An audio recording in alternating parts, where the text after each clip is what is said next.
సిద్దిపేట జిల్లా గజ్వేల్ మున్సిపల్ పరిధిలోని function hall ఏర్పాటు చేసిన బీఆర్ఎస్ పార్టీ ముఖ్య కార్యకర్తల సమావేశంలో మాజీ మంత్రి హరీష్ రావు, మెదక్ పార్లమెంట్ అభ్యర్థి వెంకట్రామరెడ్డి, ఎమ్మెల్సీ యాదవ్ రెడ్డి, మాజీ ఎఫ్టీసీ చైర్మన్ వంటేటి ప్రతాప్ రెడ్డి, మాజీ మార్కెట్ కమిటీ చైర్మన్ మాదా శ్రీనివాస్ పాల్గొన్నారు. ఈ సందర్భంగా మాజీ మంత్రి హరీష్ రావు మాట్లాడుతూ రాష్ట్ర ముఖ్యమంత్రి మెదక్లో మరోసారి మూర్ఖత్వాన్ని చాటుకున్నారన్నారు. ఎన్నికల్లో ఇచ్చిన హామీలను నిలదీస్తే ప్రశ్నలకు సమాధానం చెప్పలేక అసహనంతో మాట్లాడుతున్నారని అన్నారు.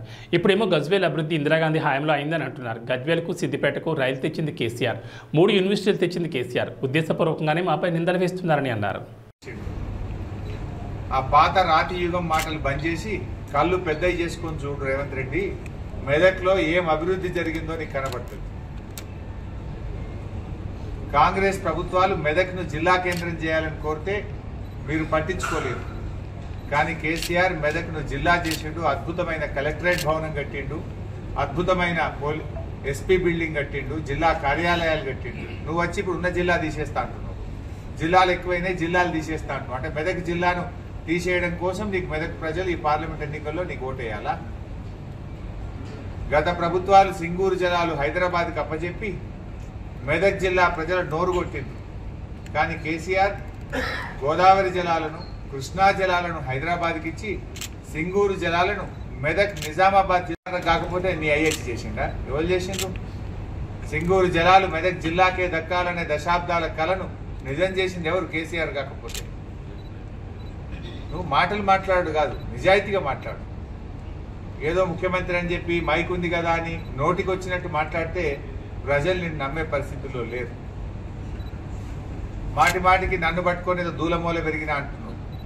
మరి నాకు కూడా అనరాదా ఏంటి? కాకపోతే మాకు కొంచెం వ్యక్తిత్వం ఉంది, మర్యాద ఇవ్వాలని మేమేమో ఓపిక పడతా ఉన్నాం. నువ్వు ఒక ముఖ్యమంత్రి స్థాయిలో ఉన్నావు, నీకు కాకపోయినా కుర్చీ కన్నా గౌరవం ఇవ్వాలని నేను మాట్లాడతలేదు. కానీ నువ్వేం చేస్తున్నావు? ప్రతి మీటింగ్లో నన్ను పట్టుకొని దూలమూల పెరిగినావు, ఇట్లా పెరిగినావు, అట్లా పెరిగినావు, అడ్డమైన మాటలు మాట్లాడుతున్నావు. నాకు కూడా అనొచ్చు కదా అనాలంటే. భూమికి జారడానికి ఉన్నావు, నీకు ఆవకాయంత మెదడలేదని అనాలంటే నాకు అనరాదా ఏంటి? కాకపోతే మాకు విజ్ఞత ఉంది, అది పద్ధతి కాదేమో, సంస్కారం కాదేమో. నిజంగా ప్రజాస్వామ్యంలో కొన్ని విలువలు కాపాడాలి, విషయాల మీద మాట్లాడాలి, వ్యక్తిగతంగా మాట్లాడొద్దని చెప్పి మేమేమో సంయమనం పాటిస్తూ వస్తే ఇప్పటికీ నువ్వు 10 సార్లు తిట్టున్నాను. మరి మాకేమైతే 10 సార్లు తింటే మేము కూడా తిట్టాల్సి వస్తుంది కదా. తిట్టలేక కాదు కదా, రాజకీయాల్లో విలువలు పెరగాలని మేము ప్రయత్నం చేస్తాము. సీఎం పదవిలో ఉండి స్థాయికి తగిన మాటలు మాట్లాడకూడదు.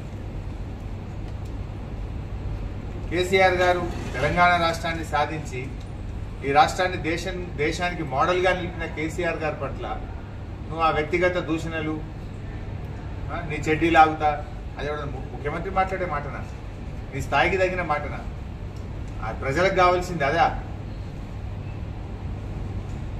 ఇలా మోడీతో రేవంత్ రెడ్డి గారు కుమ్మక్కైందని రాష్ట్రం అంతా అనుకుంటుంది, స్వయంగా కాంగ్రెస్ పార్టీ నాయకులు కూడా నమ్ముతున్నారు. కానీ నువ్వేంది మోడీ కేసీఆర్ ఒకటైందని చెప్పి ఉల్టా మాట్లాడుతుంటావు. దబాయి వెనకటికి దొంగతనం చేసిన దొంగనే దొంగ అని బిగ్గరగా గరిచిండట. నువ్వు రేవంత్ రెడ్డితో కుమ్మక్కై అదానితో అలాయి బలాయి చేసుకొని బడే బాయ్ రాహుల్ గాంధీనేమో బాయి అంటావు, మన మోడీ గారినేమో బడే బాయ్ అంటావు. అర్థమైతలేదా? నీకు రాహుల్ గాంధీ బాయ్ అయిపోయిండు, మోడీ గారు బడే బాయ్ అయిపోయిండు. రాహుల్ గాంధీ ఏమో అదాని మంచోడు కాదంటాడు, నువ్వేమో అదాని ముద్దొస్తుందంటావు. అర్థమైతలేదా? ఇప్పుడు ఎవరితో దోస్తానని చేస్తున్నారు? వాస్తవాలు మాట్లాడు. అసెంబ్లీ ఎన్నికల ముందంటే రేవంత్ రెడ్డి పిట్టల దొరవలో మాట్లాడితే అప్పుడు పాపం ప్రజలు కొంతవరకు నమ్మిండ్రు. కానీ ఒక్కసారి మోసం చేయగలుగుతావు రేవంత్ రెడ్డి గారు, నువ్వు ప్రతిసారి మోసం చేయలేవు. ప్రజలను ఒక్కసారి అంటే మోసం చేయగలుగుతావు కావచ్చు, ఏదని బాండ్ పేపర్లు వంచి 9వ తారీఖు నాడు 2 లక్షల రుణమాఫీ. ఇవాళ రాష్ట్ర ముఖ్యమంత్రి మెదక్లో మాట్లాడుతూ తన మూర్ఖత్వాన్ని మరోసారి చాటుకున్నారు. ఎన్నికల్లో ఇచ్చిన హామీలపై చేతులెత్తేసి ఇవాళ మేము ప్రశ్నిస్తూ ఉంటే రేవంత్ రెడ్డి ప్రశ్నలకు సమాధానం చెప్పలేక అసహనంతో మాట్లాడుతూ ఉన్నారు. మొన్నటిదాకా ఇదే రేవంత్ రెడ్డి ప్రతిపక్షంలో ఉన్నప్పుడు ఏం మాట్లాడిందంటే నిధులన్నీ మెదక్కేనా, నిధులన్నీ సిద్దిపేటకేనా, గజ్వేల్కే అని మొన్నటిదాకా ప్రతిపక్షంలో ఉన్నప్పుడు మాట్లాడాడు. ఈరోజు మెదక్లో ఏం మాట్లాడుతున్నాడు? తుపాకీ రామన్ లెక్క. మెదక్ పార్లమెంట్ అసలు అభివృద్ధే జరగలేదట. ఇందిరాగాంధీ హయాంలో జరిగిందని ఆయన కళ్ళబొల్లి మాటలు చెప్తా ఉన్నాడు. ఇందిరాగాంధీ హయాంలో జరిగింది ఏమున్నది?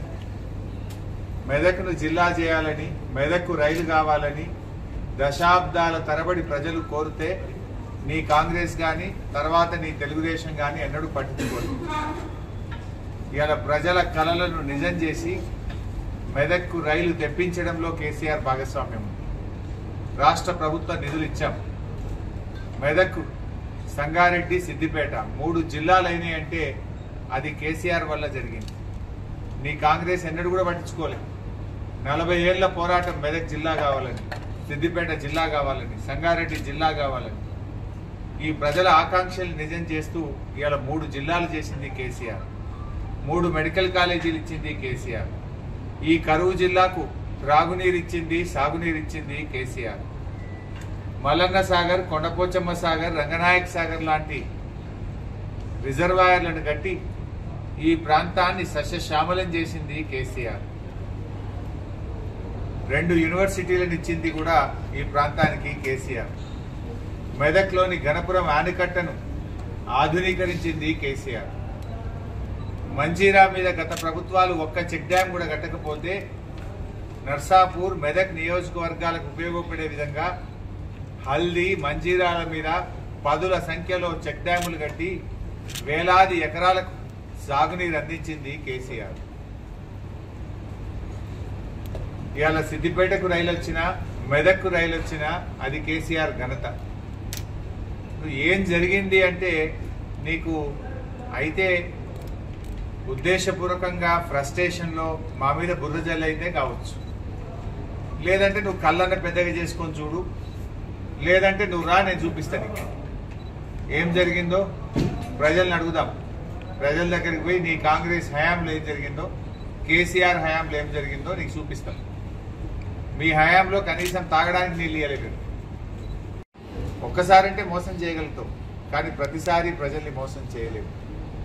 రేవంత్ రెడ్డి గారి మోసాలు ఈ 4.5 నెలల్లో ప్రజలకు అర్థమైపోయినాయి.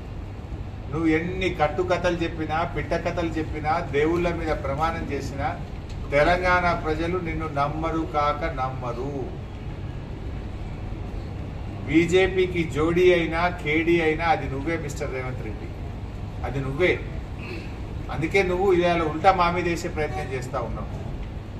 అబద్ధాలకు ఆస్కార్ అవార్డు అంటూ ఏదైనా ఉంటే ఆ అవార్డు రేవంత్ రెడ్డి గారికే దక్కుతుంది. ఏమైనా మాట్లాడితే కొన్ని స్టాండర్డ్ డైలాగులు కొడుతుంటాడు ఈయన. కారు ఇనుప సామాన్కి అమ్ముకోవాలి. ఇది కారు ఇనుప సామాన్కి అమ్ముడు కాదు. నీ కాంగ్రెస్ పార్టీ చెయ్యి చచ్చుబడేది ఖాయం, గుర్తుపెట్టుకో. మీ రాహుల్ గాంధీ గారు వచ్చేమో పార్టీలు మారిన ఎమ్మెల్యేలను తక్షణమే అనర్హులు చేయాలి అని ఆయన మేనిఫెస్టోలో ప్రకటిస్తాడు. నువ్వేమో వాళ్ళకి కండువాలు కప్పుతా ఉంటావు. అంటే అయితే మేనిఫెస్టోనన్నా, రాహుల్ గాంధీ గారి మేనిఫెస్టోనన్నా తప్పు కావాలి, లేదంటే నువ్వన్నా తప్పు కావాలి. రాహుల్ గాంధీ గారి కాంగ్రెస్ కరెక్టా, రేవంత్ రెడ్డి గారి కాంగ్రెస్ కరెక్టా? ఏది మీ పాలసీ? ఏది? కాంగ్రెస్ పార్టీకి ఒక పాలసీ ఉండదా?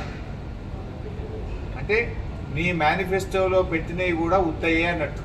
ఎందుకంటే నిన్నగాక మొన్న రాహుల్ గాంధీ హైదరాబాద్కి వచ్చి పార్టీలు మారిన ఎమ్మెల్యేలను తక్షణమే అనర్హత వేస్తాము, కఠినమైన చట్టం తెస్తామని మేనిఫెస్టోలో పెట్టాడు. ఇవాళ దాన్ని తప్పించుకుంటూ దాన్ని నువ్వు అమలు చేయకుండా కండువాలు కప్పుతున్నావు. అంటే ఏందన్నట్టు? మేనిఫెస్టోలో పెట్టేదంతా ఫార్సు. మేనిఫెస్టోలు మేము ప్రజలను మభ్యపెట్టడానికి పెడతాము, ప్రజలకు ఇచ్చిన హామీలు అమలు చేయమని చెప్పకనే నువ్వు చెప్తున్నావు కదా రేవంత్ రెడ్డి గారు. నిన్నగాక మొన్న మేనిఫెస్టోలో తక్షణం వాళ్ళ మీద అనర్హత వేయాలన్నావు. నువ్వు వాళ్ళకి ఎంపీ టికెట్లు ఇస్తున్నావు బీఆర్ఎస్ వాళ్ళని తోలుకొని. So nothing but your manifesto is farce. మేనిఫెస్టోల ద్వారా ప్రజల్ని మేము మభ్యపెడుతున్నామని రేవంత్ రెడ్డి గారే స్వయంగా చెప్తున్నట్టు. రైతు రుణమాఫీ మీద నువ్వు ఎన్ని తేదీలు చెప్పినావు? ఆ రోజు డిసెంబర్ 9వ తేదీన 2 లక్షలు మాఫీ చేస్తా అని చెప్పినావు.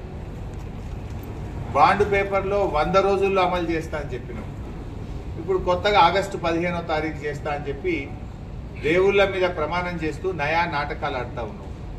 మరి చేసేది ఉంటే నువ్వు 100 రోజులు ఎందుకు చేయలే? ఏం అడ్డం వచ్చింది నీకు? ఎన్నికల కోడ్ లేదు కదా, 100 రోజుల్లో ఎందుకు చేయాలి? ఇప్పుడు ఎందుకు ఆపద మొక్కులు మొక్కుతున్నావు? రైతులంతా కాంగ్రెస్ పార్టీ మీద తిరగబడ్డారనే విషయం నీకు అర్థమైంది. నువ్వు రైతులకు ఇచ్చిన 6 హామీల్లో ఒక్కటి కూడా అమలు చేయలేదు. రైతు రుణమాఫీ కానీ, వడ్లకు మక్కలకు బోనస్ కానీ, రైతు బంధు కానీ, 24 గంటల కరెంటు కానీ, కౌలు రైతులకు పెట్టుబడి సహాయం కానీ, వ్యవసాయ కూలీలకు ఇచ్చే 12,000 కానీ